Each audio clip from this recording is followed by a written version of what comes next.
Hello friends, எல்லோரும் எப்படி இருக்கிறீங்க? இன்றைக்கி நம்ம சிக்கன் பிரியாணி எப்படி பண்ணலான்னு தான் பார்க்க போகிறோம். ஸோ அதுக்கு தேவையான பொருள்லாம் பார்த்திங்கன்னா 2 பெரிய வெங்காயம் கட் பண்ணி வச்சுருக்கேன், நீளமாக கட் பண்ணிக்கோங்க.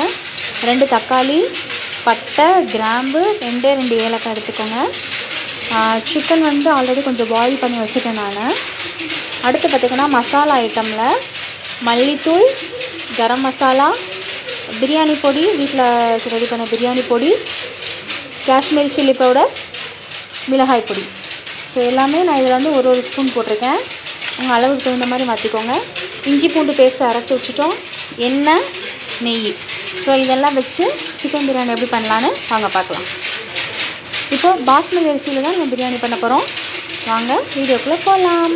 ஓகே, அடுப்பு ஆன் பண்ணியாச்சு. குக்கர் அடுப்பில் வச்சுக்கோங்க. அடுப்பில் வச்சுட்டு இதில் 2லேருந்து 3 ஸ்பூன் நெய் ஊற்றிக்கலாம். ஸோ 2லேருந்து 3 ஸ்பூன் நெய் விட்டுட்டேன். இப்போ அதே மாதிரியே 2லேருந்து 3 ஸ்பூன் எண்ணெய் விட்டுக்கோங்க.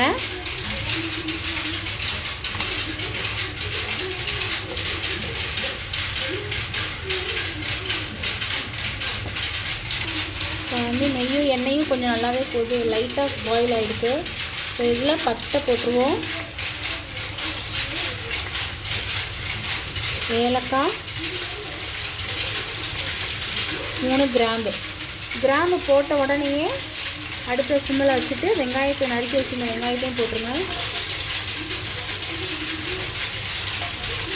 ஸோ இந்த வெங்காயம் நல்ல ப்ரௌனிஷ் கலரில் ஆகுற மாதிரி வதக்கி விட்டுக்கலாம்.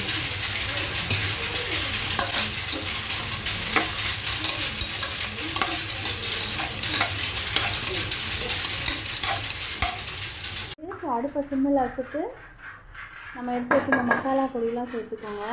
சிம்மில் வச்சுக்கோங்க. மசாலா சேர்க்கும் போது அடுப்பை சிம்மில் தான் இருக்கணும். இதோட பச்சை வாடை போகிற வரையும் நல்லாவே வதக்கிக்கலாம். மசாலாவோட பச்சை ஸ்மெல்லாம் போயிடுச்சு. இப்போது இஞ்சி பூண்டு பேஸ்ட் போட்டுரும். இஞ்சி பூண்டு பேஸ்ட்டு போட்டுட்டு இதோட பச்சை வாடையும் போகட்டும். அது வரை நல்லா வதக்கிக்கோங்க.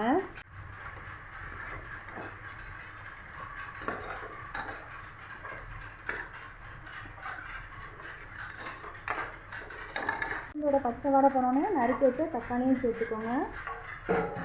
சேர்த்து தக்காளி நல்லா வதங்குற வரையும் அடுத்து சிம்மிலேயே இருக்கட்டும். ஏன்னா மசாலாவோட பச்சை வாடை எல்லாம் போயிடுச்சு, தக்காளியுமே நல்லாவே வதங்கிடுச்சு. இந்த டயத்தில் நம்ம வேக வச்சுருந்த சிக்கனை போட்டுடலாம்.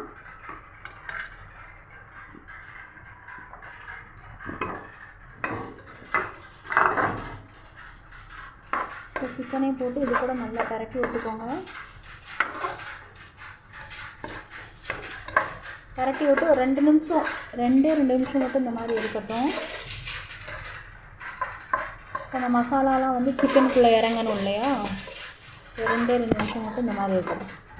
தேவையான அளவு உப்பு சேர்த்துக்கோங்க.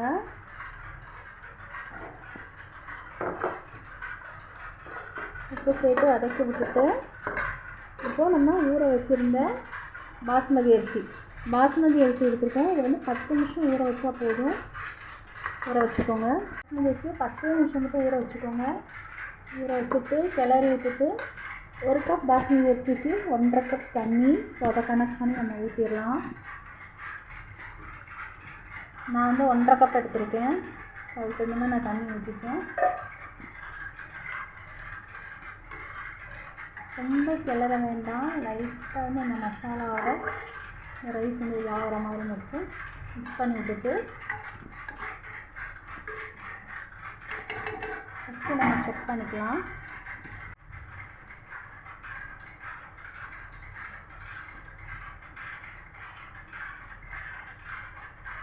உப்பு கரெக்டாக இருக்குது.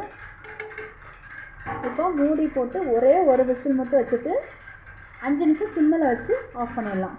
லெமன் ஜூஸ் ஊற்றிக்கோங்க. ரெடி ஆயிடுச்சு. இப்போ நம்ம சர்வ் பண்ணிக்குவோம்.